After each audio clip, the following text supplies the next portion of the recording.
Hello, and welcome back to another episode of Laying It Out. I'm Scotti Dempsey. And I'm Chelsea Pockets.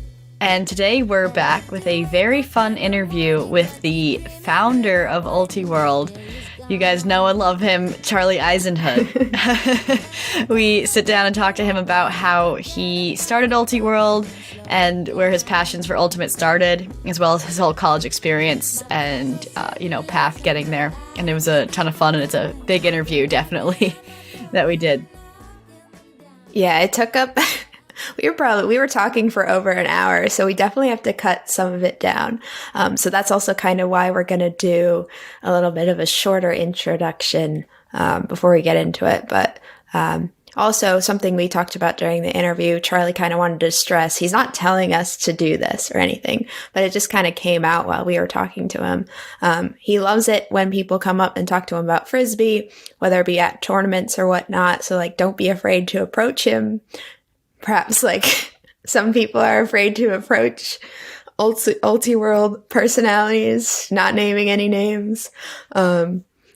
He's always on his not always on his email, but he has his email that you can reach out if you have a story you want to tell on Ultiworld, or have any questions for him. He seems very open to talking to the Ultimate Frisbee community.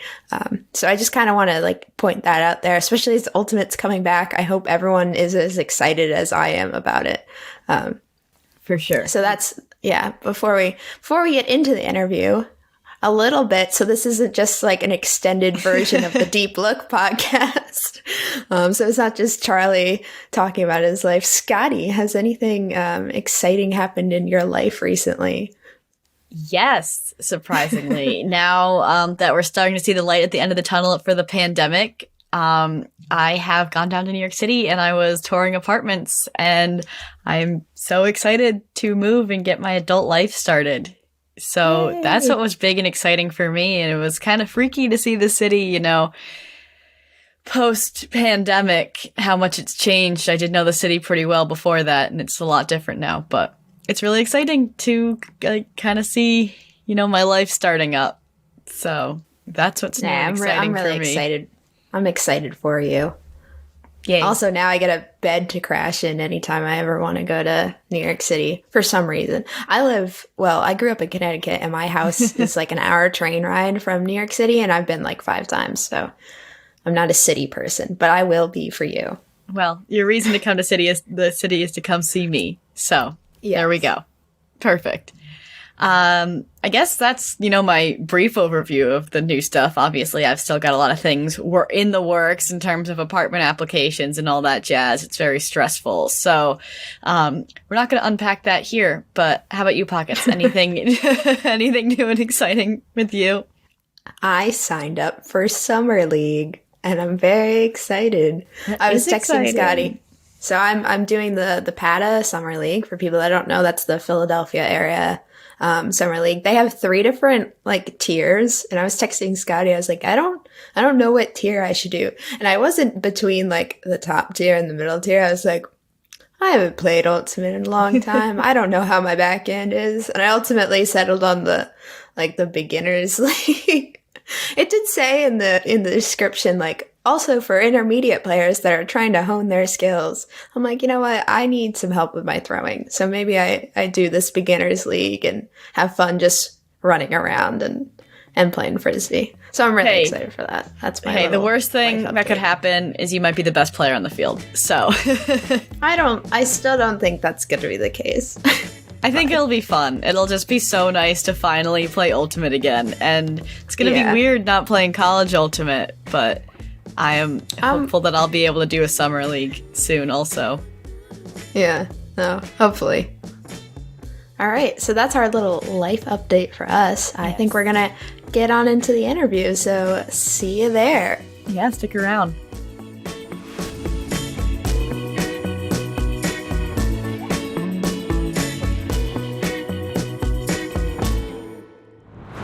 All right, hello everyone. We're sitting down with Charlie Eisenhood, the editor-in-chief and founder of Ultiworld. Charlie, nice to have you. Thanks for coming on and sitting in this interview for us. Oh, of course. I'm excited to be here. I'm excited that we have this awesome new podcast, and thank you to you both for deciding to have me on. I don't get interviewed that often, so it's kind of fun. Yeah, we're excited to have you on. Before we actually get into the interview, we have a question. Did you listen to our latest episode? And it's okay if you didn't. I'm going to be honest with you and tell you no. But what I will say is that I don't listen to almost any of the podcasts. Yeah. Because I just don't. I'm not a big podcast guy, which maybe sounds weird. I really don't listen to a lot of podcasts, period. But I just, especially if I'm not driving, which I haven't been very much, I don't spend a lot of time listening to podcasts because I just am a little too busy to sit down and do it. But don't take it personally. No, I knew that was the case already. Yeah, no, I knew that was the case already. But I did want to bring it up. You might want to listen to our latest episode because Pat reveals that at his first, maybe one of his first tournaments that he was a D3 editor at, he saw you, but he was too embarrassed to go up and say hi to you. And I thought you would just like to know that information, maybe react to it in real time. Well, I'm now I want to know like what tournament it is. I will go and I will listen to this so that I can see if I can like. I don't think have the memory of it. I don't think he mentions the tournament, but okay. Yeah, that's funny. I sometimes, it's funny to me. People can sometimes like be like, wow, like celebrity, that when they're kind of interacting with me, which is very strange to me because I don't feel that way at all. And, like I'm at so many tournaments, like people should feel free to come up and say hi anytime, even if I've never met you. And I hopefully will be like normal and have Well, yeah, it came up because Pockets ran into Tad playing disc golf and was too nervous to go say hi to him. Well, I don't live in Pittsburgh. I was driving from Detroit to Philadelphia, and I didn't think I was going to see him. And I had like a nervous meltdown. But I think you said like it's like a celebrity sighting because Ultimate Frisbee doesn't have like celebrities. So yeah, not a ton. Not a ton. And like if you see people, it's because you're going to see them for the most part, right? You go to a tournament where there's a bunch of club players or something. But yeah, no, that makes me think that Tad just does nothing but play disc golf. No, that's what the fact that you like went to Pittsburgh and then there he was like playing who knows how many hours of disc golf. That's awesome. No, it was fun. But yeah, okay. I just wanted to get that out of the way. I wanted to see your reaction to it. And now we can get into the actual interview, everyone. All right, so I did a little digging on you. I know you had not started playing in high school. You actually started playing before that, right? Yeah, like very casually playing in, I think, middle school. We used to play with an aerobie. I don't know if you've ever thrown an aerobie. I don't know. I think it's like the one with like the big circle in the middle of it, right? Yeah, the giant ring. Oh. And you can throw it like a mile. And we would constantly get it stuck on the roof and stuff. And then eventually, like, we started taking more seriously. I think we got a Whammo, and then eventually we got an Ultra Star. Upgrades. And yeah. And so then I started sort of playing more formally in kind of like junior year of high school. Okay. So that's the story of how you found Ultimate and kind of started playing. But what's the story of how you fell in love with that? Because you're the editor-in-chief of the #1 disc sports news source. Hyping you up here. Like, you obviously love the sport, but what was that story where you first started falling in love with it? Well, that's a great question. I mean, I always like to play sports in general. I grew up playing basketball for the most part. And then played on the football team a little bit in middle school and early high school. And I was on the track team for a little while. And like, I love basketball. The other sports, it was okay. Like, I'm pretty fast. So like track was sort of a natural fit, even though I didn't really like it at all because it just felt like pure training, right? All I was doing was training to then do like another training session when it actually counted, instead of actually feeling like I was having fun. So I think that is a common story for people who discover Ultimate and find out that it's great fun. So my uncle Adam is a long time Ultimate player. He's still playing, and he's in his 60s now. Wow. I think he's going to be mad if he's still in his 50s. But he's played for many years. Played club in Albuquerque and Chicago, and now he lives up in Vermont. So he was always trying to get me to play Ultimate, even when I was a little kid. So I'm sure I spent time with him in the backyard throwing backhands when I was like 3 or 4 years old. But so when did I fall in love with Ultimate? I think I remember playing a tournament with my kind of like ragtag high school friends before we had a formal team. And we were playing enough, after lunch at school that we were like, hey, let's go to this tournament in Albuquerque and play. So we sign up and we go there and we play, and it was a ton of fun. We actually had a surprisingly competitive game with like the top team in Albuquerque, who, they were like, oh, we're playing some high school scrubs, and like, and we had a couple people on our team who were pretty good. And I remember one time, Robin called this just absolutely horrible travel on one of our teammates after he threw a perfect huck, and like we were going to tie it up or something. And I love you, Robin, but that was a but Jerry Abear came up to me and said, hey, you guys look like you need a coach, and, offered basically to coach our team at the high school. And that's kind of how that got started. But I think if I had to point to one moment where it like went from being just random pickup and kind of screwing around bare feet stuff to I want to play this game with like a competitive focus, that was probably it right there. That tournament? And I've played, Cool. yeah, and I've played seriously pretty much ever since. We went to high school westerns and got smashed. We won the Spirit Award though, as one does when you get smashed. And then, played all through college and beyond. Oh, that's awesome that you've been playing that long, and now you're bringing it into the rest of your life. Yeah. Yeah. Yeah, I think that one thing that like really stood out to me is about Ultiworld and your involvement in it is that you've been able to make a career in Ultimate without actually playing. Like it's a lot of times with sports, it's kind of hard to find a career path without being like an elite athlete. So to that end, I was wondering how you like decided to found Ultiworld, and if there was any similar offerings at the time, and like how people got their news prior to founding of Ultiworld, because I know that the only way I ever got Ultimate news when I was in college or, since has only been through Ultiworld. So I'm wondering what other. And that's amazing. Like, to hear you say that is amazing to me, because it just like there is a whole generation of players coming up now that's what they, it's like that in social media. Yeah.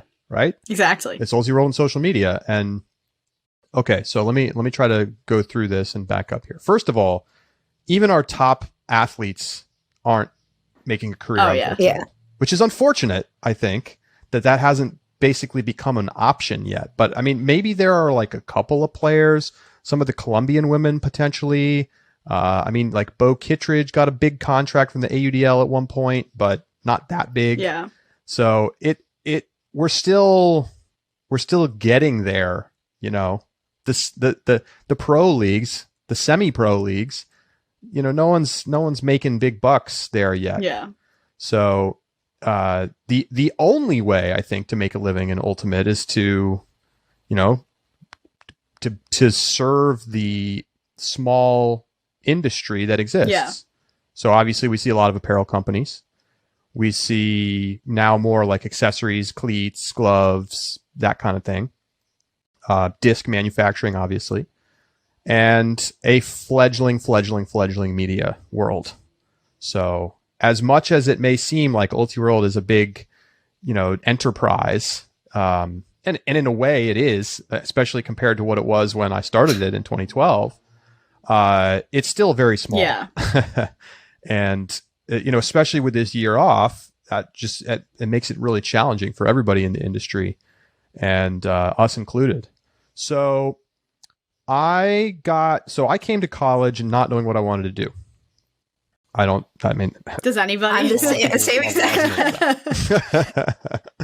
So, some people know my wife, Liz, like she as a high schooler, knew she wanted to be a social worker, and she went to a social work school at NYU, and then she got a social work master's degree, and she's been a social worker her whole career. And like, I'm jealous of that in some ways. Yeah. It's like, it would be nice to have that kind of clarity on what you really want to do at age 17. I mean, I almost went into musical theater in college. I was close. Do you sing and dance That would have often? been a different world. No, not really. That's the thing. Like, I was in chorus in high school. I like to sing. Mhm. I don't think I think eventually, even in high school, like, I recognized that my talent was not at a high enough level for that to be a reasonable option, right? To go to NYU for musical theater, even if I got in, would not have been smart, because I don't think that I had the chops to go on Broadway and Yeah. make that a career. So I think I deep down knew that. So I came to NYU. I took some economics classes as a freshman, and I decided that's what I wanted to do. But at the same time, I got involved at a student news blog that had just started my freshman year at NYU, called NYU Local, and started writing about politics.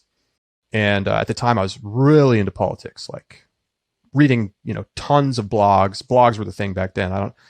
You two may not have really been in the blog. Not really. Not really. I think the closest thing to a blog I had was Tumblr, and that doesn't count. Yeah. That doesn't count as a blog. I lurked. I didn't actually use it. Yeah. So I started, I was writing about politics, and then I started to get more interested in journalism.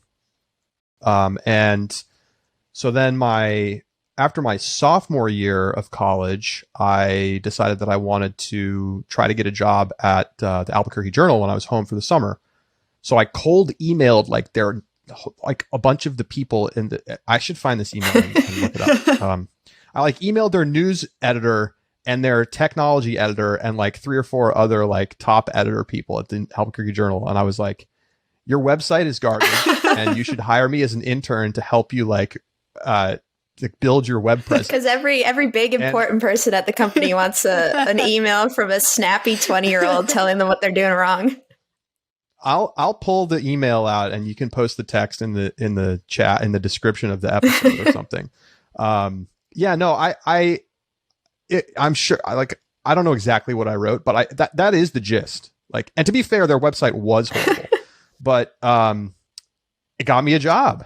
They gave me an internship, and I was like writing a blog for the Albuquerque Journal, and I had like full editorial independence, and I was like stirring up drama in the like Albuquerque scene. Like I remember it was when healthcare economics were a big discussion during the Obamacare, like when they were trying to pass legislation, and the healthcare reporter at the Journal was super pissed off because I was like stepping on his toes. Because I don't know. I'm going off topic. Anyway, I did that. I interned at Think Progress, which is a progressive blog that actually no longer exists, at Center for American Progress, after my junior year. And I started, after my senior year, I was saying, what am I going to do coming out of college? And, a lot of the people that I majored with in economic theory were going to Wall Street or to consulting or whatever. Consulting. And I wasn't really interested in that. Yeah, there you go. And so I started talking with some friends like, hey, I really think that we should try, I think there should be a news website about Ultimate that's like really focused on timely news and reporting and, video coverage. And like, I wanted to be the ESPN of Ultimate. Yeah. So I took a job at NYU's campus in Abu Dhabi for a year, and like a writing fellowship. And then when I came back, like during that time, I was sort of putting together a business plan. When I came back, I like kind of went on a road trip, and I was screwing around for a couple months. And then this news, which is now long ago, almost 10 years ago, came out that one of the AUDL teams was suing the league. And I started making some phone calls, and I wrote an article that I put up on my personal blog, and a bunch of people read it. And then I was like, you know what? This is the chance. Either I do it or I don't do it. Like, now is the time to decide. So I decided I'll do it. And patched together a website with my friend Wes, one of the early people I worked with.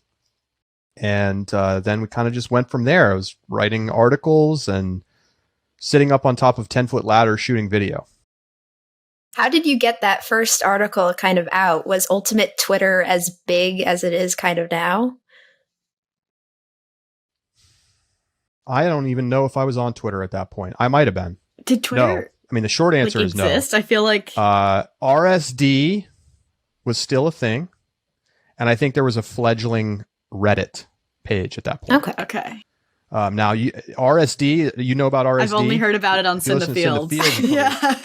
There you go. So it was just an online forum from the, sort of the early years of the internet when everybody talked on forums, because that's what there was. Yeah. There was no social media. So that was like a place people congregated to talk about Ultimate. So that's what there was. And at the time I started Ultiworld, there was Scotti magazine. Yeah. And so, we were effectively competing with Scotti magazine. I'm extremely competitive, which I'm sure no one could guess. And, I wanted to do better than them. I wanted to beat them. Anytime they publish a great story, I would be all pissed off. Like, why didn't we get this story? Ultimately at this point, I don't really know that it made sense to call it competition, because it's not like the volume of output was so great that people couldn't read both. Yeah. We've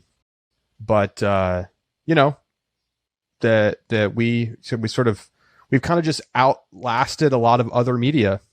There was Sky, there was the Next Gen League, and then the video side of things. And it's hard work, and a lot of people have made rational decisions to walk away from trying to do it because you can't really make a lot of money doing Ultimate Frisbee media. I mean, it's definitely a passion project, and I think you fill a certain hole that, like, you definitely saw the opportunity. We can talk all about, like, SWOT analysis and, like, the market need and all that stuff that, of course, we talked about in business school. But it is interesting how I feel like you've seen a lot of the Ultimate community, like, as a whole shift as everything's come more online, and like how that culture has changed as well, especially with like Twitter and like establishing yourself. It's like I said, I feel like most of the articles that we read, like your coverage of D3 Nationals, all that stuff was like very crucial to my college experience, and also even like keeping up with club teams. Shout out to Sam Echeverria and Mike Ball, who have just been fantastic driving the bus on that D3 coverage that you're talking about. Yeah. And it takes, there's a lot of people who do various things at Ultiworld, and like, it doesn't just happen by like fiat. It's not like I sit and I say, we're going to do this and this is how it's going to go. Like, people have to step up and want to do those kinds of projects. And really, Mike and Sam have been so awesome about driving that D3 coverage. And like, that's one of the things I'm super proud of. Like, D3 is very small still. And, they've just done a great job of making a community there, and have the podcast, and, make sure that we have coverage of stuff. So absolutely. I appreciate that. Was one thing that we talked about with Steve, was like, why do you go to Ultiworld? And I was like, well, to a degree, to see if my own name or my team is on there. So it was great to like have them, mentioning Lehigh and all the things that we were doing. And that definitely like brings in readers. And I watched Lehigh win a championship in 2014. Was that the men's? Yes. Yeah. Well, am I getting mixed up? Have the women's team won a title? I don't know if we've won a title, at least in recent memory, but I do know the men's team either won D3 Nationals or got very close, and then that's why they switched to D1.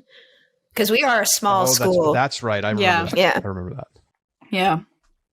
So that definitely was like a big part of like connecting with the rest of the Ultimate world for me. But in your time being like so involved in the Ultimate community, how have you seen it like grow and change? And do you feel like you've had any impact on that, or do you feel like how have you had to be like adjust to, you know, Twitter or being more online in general? It's a lot of questions. No, it's all right. It's a good question. I mean, I think that it's hard to assess like what Ultiworld's impact is. Yeah. You know, like I'm often in the weeds of thinking about what needs to happen next. You know, what are we streaming? What video coverage do we need to get? But I think, you know, if nothing else, we've completely changed what it means to have access to video. You know, we film hundreds of games a year, and, you know, across divisions and across team quality. We have youth games and everything else. And I think that's really important. Obviously, you know, whether or not we existed, there would be coverage of the big club tournaments and the college championship semis and finals and that kind of stuff. But there's only a few people who are out sort of churning out game video. Us, Akshat Rajan on YouTube. I'm not going to try to go through everything. It's been so long since we've had Ultimate games, like I don't even remember. But I think that's a big thing. I do think also, you know, just documenting the history of the sport. There's now contemporaneous accounts of all of the major news that happens, and that's been there since, you know, mid 2012. Yeah. And that is, you know, a lot of other stuff is lost to time, or like is oral history only. And so I think that it's hard to know like what the impact of that is.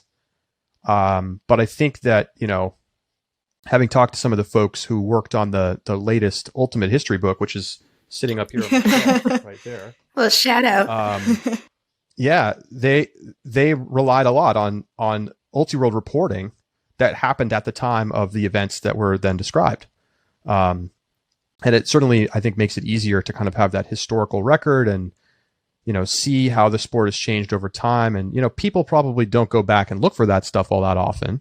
You know, people aren't like looking back at articles from 2015 very often. But I think it's important to have that kind of, you know, have the documentation, have the archive of the footage, of the news, and then making, you know, creating a place for people to be excited about Ultimate. I think that's another thing. Like watching highlights and talking about the top players and having power rankings, like that kind of stuff, I think is really fun. I think it engages people.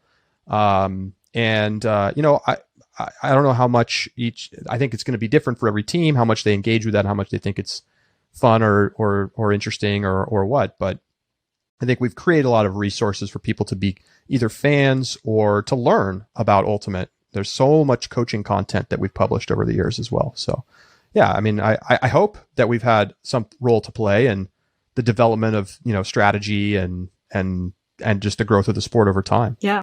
Yeah, you mentioned having an impact on players. I think you also have a big impact on like families and parents that are trying to figure out this weird sport that their kids are playing. I just thought of some memory I was having. My dad definitely was like stalking Ultiworld articles that mentioned Lehigh or Pockets or whatever.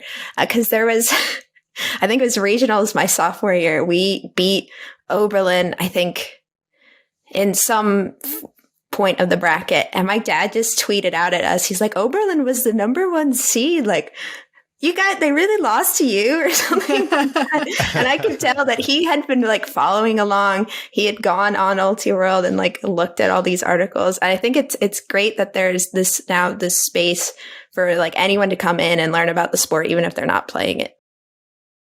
Yeah, totally. And I think here's the challenge. I mean, you know, you haven't asked me this, but I'm going to share it with you anyway because it's been on my mind. You know, the challenge, and I'll put it in a business marketing in a business marketing sense. The total addressable market for Ultimate is too small. This is the big challenge that our industry faces right now. There's not that many people who are engaging with, you know, the high level of the sport and want to read about it online and watch it online. And, you know, I think the clear thing that does work from the business sense is jerseys. which is why you've seen so many jersey companies pop up. And, you have many choices in the jersey department because every team needs jerseys and they want to buy Ultimate jerseys, not just Nike or whatever. But outside of that, I think there's still big challenges for the rest of the industry to figure out how do we make this work long term. And that, that's certainly something that's on our mind as media, because I spent a lot of time writing about disc golf too. And, the disc golf is just, it's exploded in the last year specifically, but even before that, it was bigger than Ultimate. And you're just seeing a lot more business activity in disc golf as a result. Interesting. So I think that's a big challenge. It's like, how do we grow Ultimate? Like, and of course, this is a big question that people have different answers to. There's a lot of people who see one path of growth as being the right way to do it, and there's a lot of people who see a different path. And I think that challenge, especially coming out of COVID, is going to be like a crucial element of, how not only does the sport thrive, but the small cottage industry around it. Yeah, I could definitely see that, because like, even though my entire life in college was consumed by Ultimate, that was such a small proportion of college in general. And like, even now that I'm telling like friends, I'm like, or my parents are telling all their friends that we have this podcast, I'm like, well, it's kind of niche still, it's not, they're like, oh yeah, I'll totally listen to it. I'm like, you don't have to, because like, I don't know if it's something you'd be interested in. Like, it's something I'm passionate about, but I don't know about that's like something you necessarily want to hear about. So it is interesting how like niche the sport is in general. And hopefully, we can bring in more college kids and they can play more once we can play. Yeah. I'm excited to get going. Yeah. Well, you talked about like the challenges of growing the business, growing Ultimate as a sport, but being an online news source, I think you deal with a lot of online criticism, especially with like Twitter these days, the Reddit where you could be anonymous and stuff. So how do you kind of deal with that criticism and any negative comments you might get online? Well, I hear it, I hear it. I've been at the center of a number of firestorms over the years, for various reasons. And, sometimes I have a pretty thick skin. Number one, I've been writing online for a long time, since, early in college. So, 15 years basically writing online in very public ways, and often like about politics, which really is even more explosive than, writing about Ultimate Frisbee. Yeah. But I won't lie. Like sometimes it gets to me. I try to hear what people are saying and ask myself, do I need to do something different next time? Am I off base? Am I wrong about what I had to say? Particularly I'm sensitive to, sort of like story selection or editing decisions. If people get upset with me for an opinion that I hold, that's kind of a different story. And like, I do a podcast every week where I give opinions. So, people are going to disagree with me sometimes. And, I'm going to be the first to admit, it's not like I always have the world's perfect take. I'm wrong sometimes. Yeah. And that's okay. I think like I've been doing this for, it's been 9 years. I try to be thoughtful about what I have to say. And I'm a lot more thoughtful now than I was when I was 22 and just starting out, when I would just fire off a blog post without talking to people about it or thinking about it. And, got some rightful criticism about the fact that I was either just wrong or like totally, being unfair. And so that's the thing that I really try to do is like, am I being fair? Am I making sure that as Ultiworld, right, which is not just like my website that I write what I want to say and that's it. Yeah. Like, it's not like that. I think a lot of times people sort of act as though that is the way that it is. But in fact, Ultiworld is a collection of many, many different writers and contributors and content creators. And we want to have a wide range of viewpoints. I happen to be a prominent voice, particularly because of the podcast, I think. And I obviously do a lot of writing as well, but most of my writing is just straight news. So a lot of the time it's kind of dull, to be honest. It's just, here's what's going on at USA Ultimate.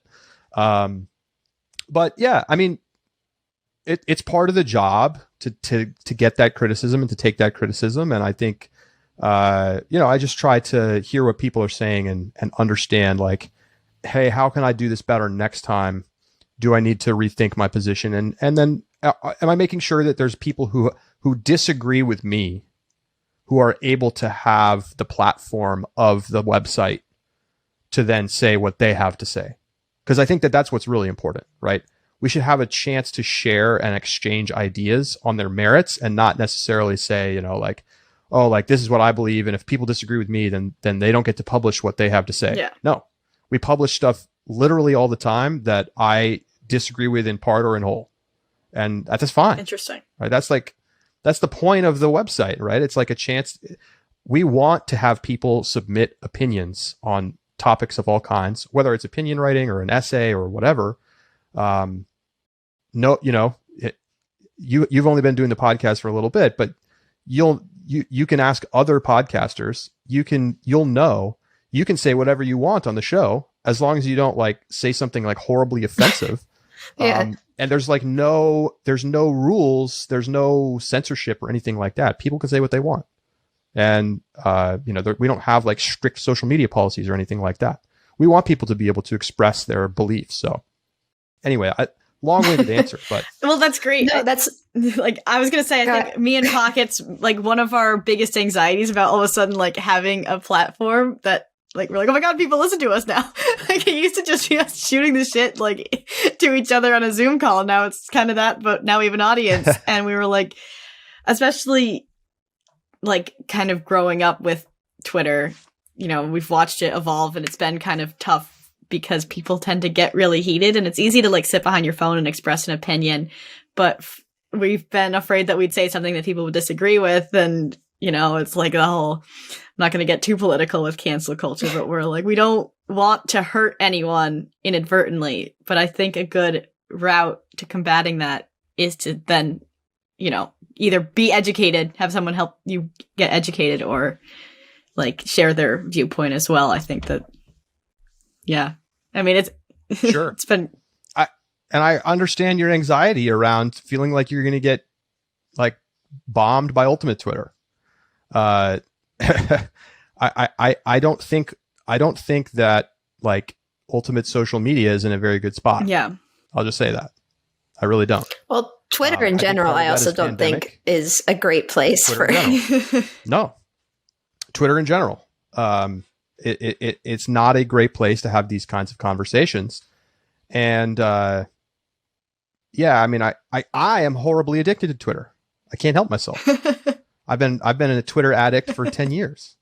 I got the tweet deck with like 15 columns and like, I love the immediacy of the medium, but I also recognize that like it really does. It's almost designed to bring out the worst and the pile-ons and the, quote tweet dunks and all of this stuff that you see.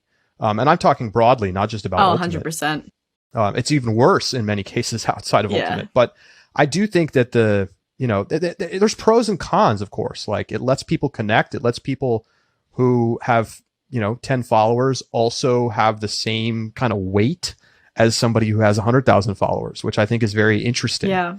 But unfortunately, I think it's just been so divisive on Ultimate Twitter over the last, year, especially, but even before then, that a lot of people have checked out.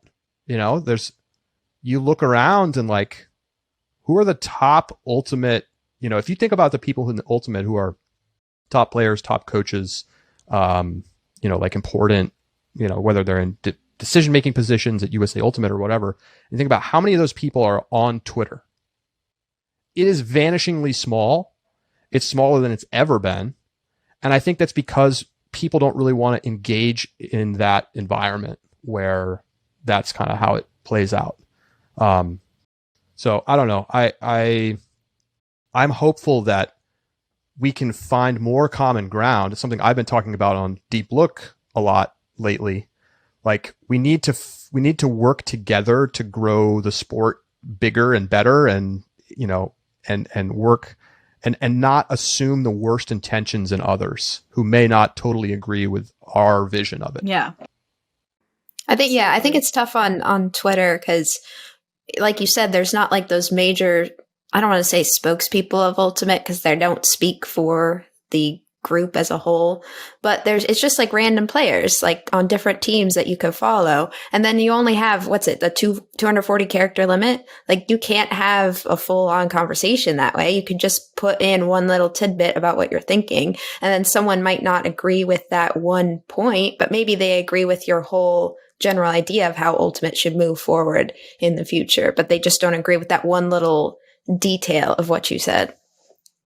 Totally. And like, I think that the nature of Twitter is like designed to draw out those like disagreements and then there's this reward system of hearts and retweets that like encourages, being mean to the person who is bad. Yeah. And so the thing is, like, I think people probably broadly agree on most of this stuff. And that's what I find kind of frustrating about the whole situation. Yeah. Yeah.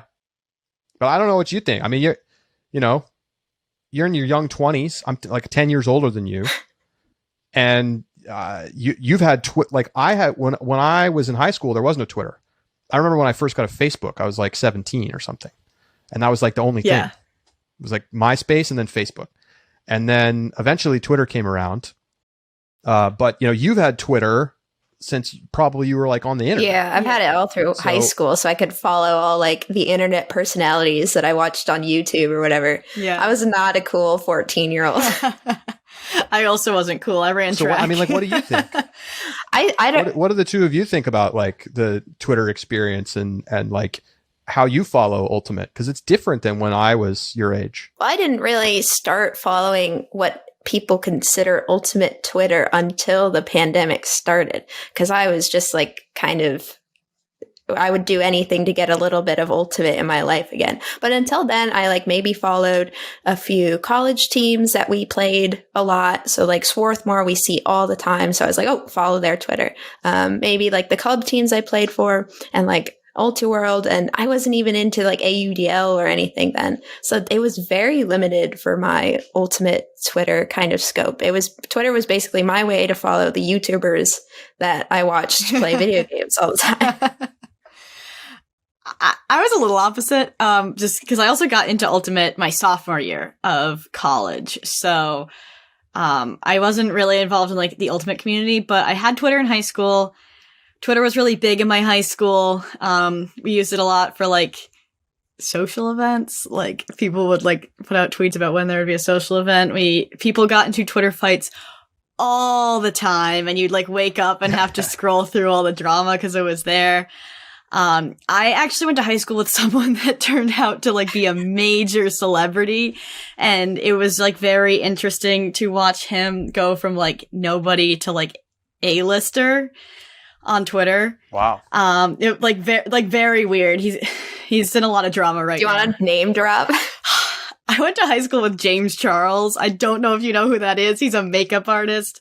He's in a lot of hot water right now. I like my parents know his parents. It's weird, but it was like he was always in Twitter drama. So it was like that type of stuff I was very used to, and especially at like he got to such a crazy scale that even this like, I mean, I'm not going to say it's always impactful because people are like always saying weird stuff, and like all the stuff that this kid got into that like people keep digging up. Like it's, first of all, it sucks how permanent it is. And then also that people just come for you, and people were like always going at each other's throats on Twitter when I was in high school. So then I deleted Twitter and now I'm back. But it's more to like, I personally just want to be able to interact with like fans of Laying It Out and like seem accessible, because it's been great since we joined Ultiworld how like we were able to have one-on-one conversations with you and like Steve and Pat and Tad, like these people who we've like kind of heard of or like listened to their podcasts. And now it's like, you're real people that we can actually sit down and chat with. And that's, I think, what like, so I would prefer to use social media for. And I don't know. I that's the only reason I'm like here for it. And I'm hoping that I can step away if I need to. I'm hoping I'm not addicted to Twitter. So I've given up. I'm just. You've had a 10-year addiction and it's too late for you now. Yes. Yeah. So it is interesting how like Twitter has always been a part of like almost my social life in like since high school, and people criticizing each other. It's like exactly the same on whatever niche group you're interested in. So YouTubers or Ultiworld or. Yeah. It's crazy though. People are like way nicer in person than they are on 100%. Well, then there's an actual face you have to talk to. I think people have humanity deep down inside of them somewhere. Yeah. And if you're going to talk to someone, you're not going to be mean to their face. At least I hope not. Yeah, I think that's right. I was going to say, I heard on some Sin the Fields episodes, a lot of people come up to you at tournaments and do the F you, Charlie. Oh yeah, I get that. I for sure get that. People like cloak it too. It's awesome. They like have some big preamble and then hit me with the F you, Charlie, at the end. Yeah, that's. I think that's funny. At least you're okay with it. It's. Doesn't bother me at all. It's gotta be. I give plaudits to those who can find a clever way of getting it in there. Now I have to think of a way to do it. I was gonna say, I feel like it's just like in general publishing opinions online, like Ultiworld, wherever, like you've got to have a thick skin for whatever degree of like feedback, because you're creating stuff to get a response. So regardless of whether.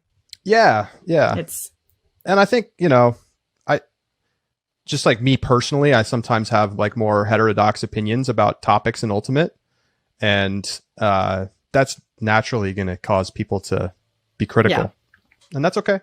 That's okay. Yeah. It's okay. I mean, it's interesting. So on a totally different note, to move the interview forward, because we definitely got a little derailed, but it was interesting for sure. What goals do you have for Ultiworld going forward? If you had an infinite budget, like what would you totally love to like do in a dream world? Infinite budget. I can only dream.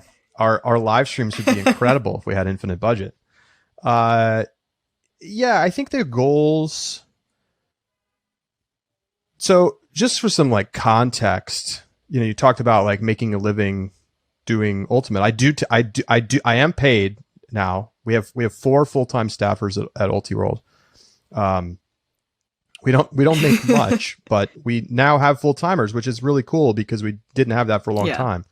I did not take a paycheck at Ultiworld until 2019, maybe late 2018. But until then, I took no money from Ultiworld. So I did that, 2012 to 2019, basically. I was tutoring in SAT and ACT mostly to pay my rent, and, trying to build Ultiworld on the side. So like almost all of our money gets paid out to people who are contributing to the website or like direct expenses. So, the number one thing that I want to do is try to grow Ultiworld to the point where it feels like it's a sustainable business. Because I don't really know that we're there yet, especially coming out of COVID. Because like naturally, people cancel their subscriptions because there's nothing happening. And, we've I think done a pretty good job of trying to stay, focused and like write articles, but at the end of the day, there's no sport happening for over a year. So that's like, it's just challenging. Yeah. So that's the number one thing. Like if I had infinite budget, like, man, we would hire full-time writers. We would hire full-time, editors, above and beyond what we already have. We would we would just be able to cover so much more of the sport. Because, right now we have to pick and choose a little bit. Like, we're going to cover these tournaments because there's top 25 teams at them. But, in a perfect world, you cover 3 times as many tournaments, and we do more international coverage. And I think, we've pushed to do more of that.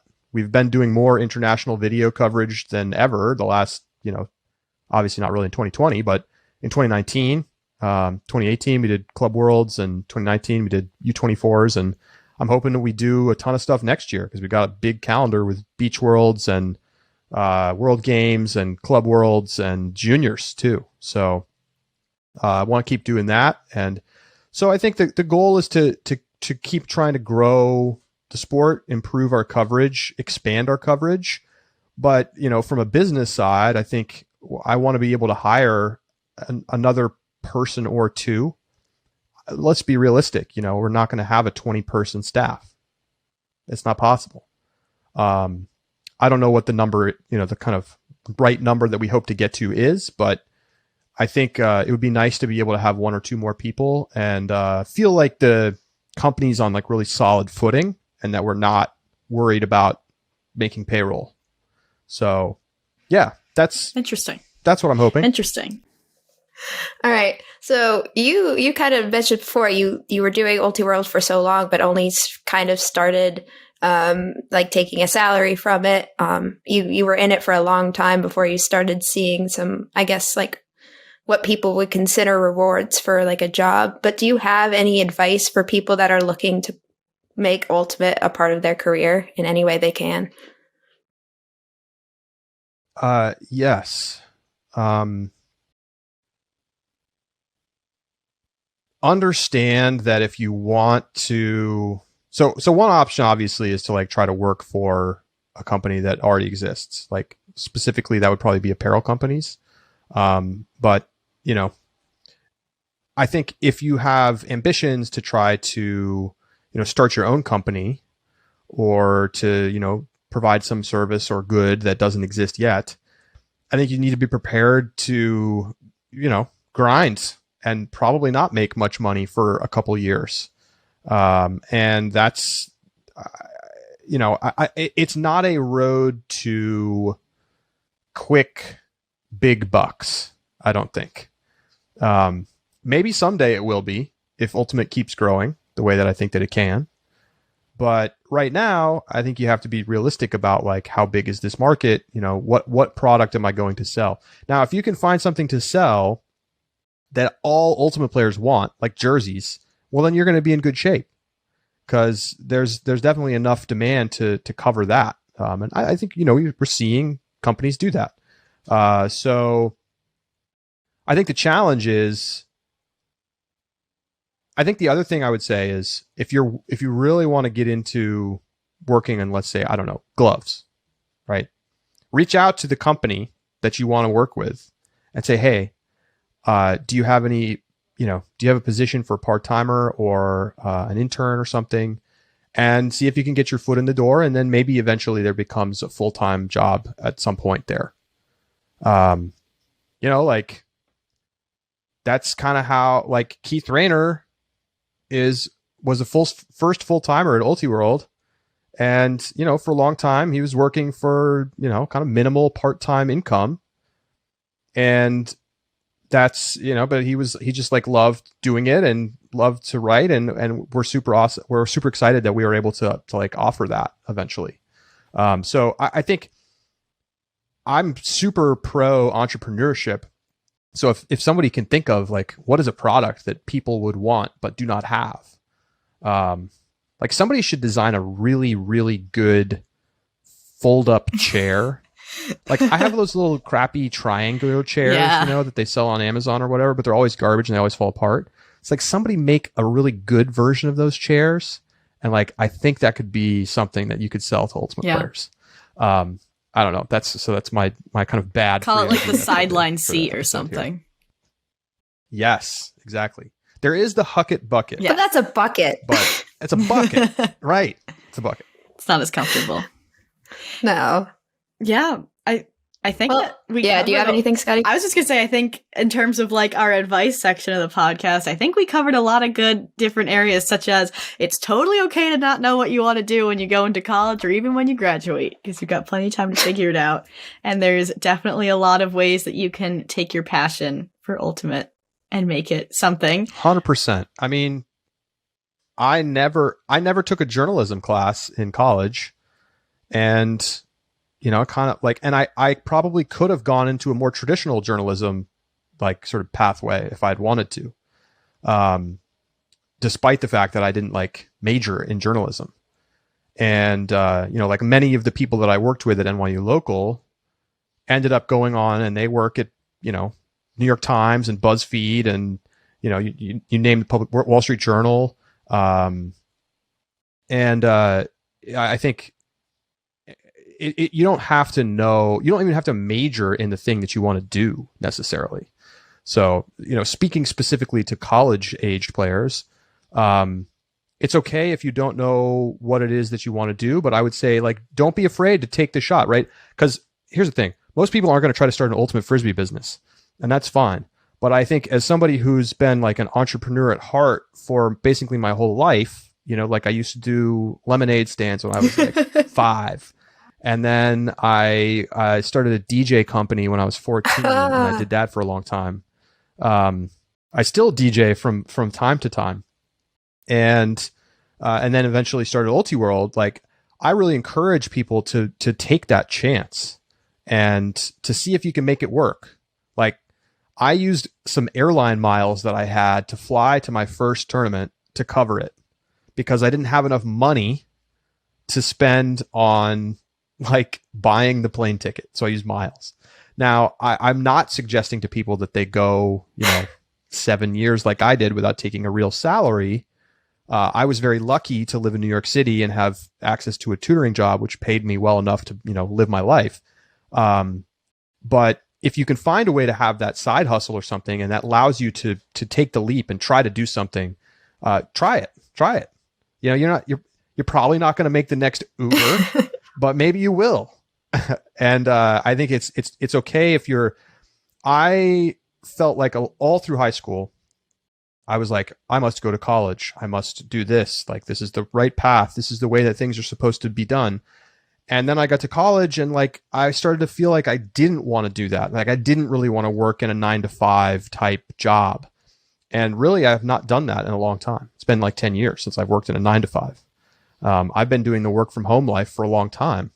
So that's probably my number one thing, right? Like, if you want to talk to me, please email me, charlie@ultiworld.com, if you want to ask me anything about like trying to get an ultimate job.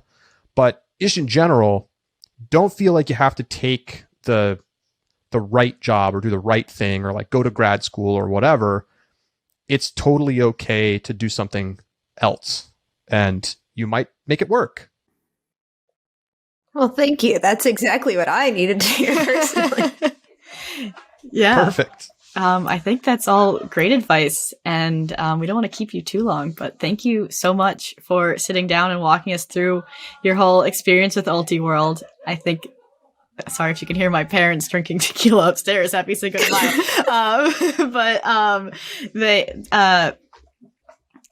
It's been really cool to like see Ultiworld as an outsider now be a part of it, and it was great to hear like your whole startup story and how I think Ultiworld is going to continue to be such a major part of the Ultimate Frisbee community. As you said, your email, but do you have any other socials that we should plug before we go? Despite the fact that I love Twitter, my personal Twitter is total garbage. I like don't tweet that much because I spend most of my like tweeting energy is towards the business. But I am at Eisenhood on Twitter and Instagram, I think. But yeah, the easiest way to reach me is probably just email. Great. Well, thank you again for coming on. Before we actually let you go all the way, we have a very important question to ask you. So, deep under dump, I think you're aware of the game. It's like sure. Fuck, Marry, Kill, but Frisbee. Right, but Frisbee. So you have to choose between like the club and college season the semi-professional leagues, or just like local summer leagues and stuff. Deep under dump, excuse me. And I get to define this however I want, like. Well, I think the technical one is deep is the fuck. Under is no, I get that part. Oh, okay. But yeah, you can. I get that part. I mean, like, because like local leagues, right? Am I talking about it from my personal perspective? I guess so, because my participation in local leagues. Yeah, I guess so. Because if you have to kill something, then you could never go to that local league ever again. Yeah, that's tough because I'm at the stage of my career in Ultimate Frisbee where that's my primary my primary outlet for competition. Okay, I guess I'm gonna go club and college season deep. I got to go hit the under on the local leagues, and I'm sorry, but the semi-pro leagues are gonna have to get the reset. They're gonna have to get the dump. All right. Thank you for that insight. Well, thank you again, Charlie, for hopping on this interview. It was great talking to you. Yeah. Great to talk to you too as well. Thanks. You. Well, thank you so much, Charlie, for sitting down with us and talking about your experience with founding Ultiworld. We actually continue the conversation for subscribers because we had so much fun sitting down and talking to Charlie. Like, we could have probably talked to her a little bit longer, honestly, if we didn't have to stop. Oh, but for sure. Subscribers, catch us in the PS zone where we continue the conversation. But for now, I'm Chelsea Pockets. And I'm Scotti Dempsey, and we'll catch you on the flip. They say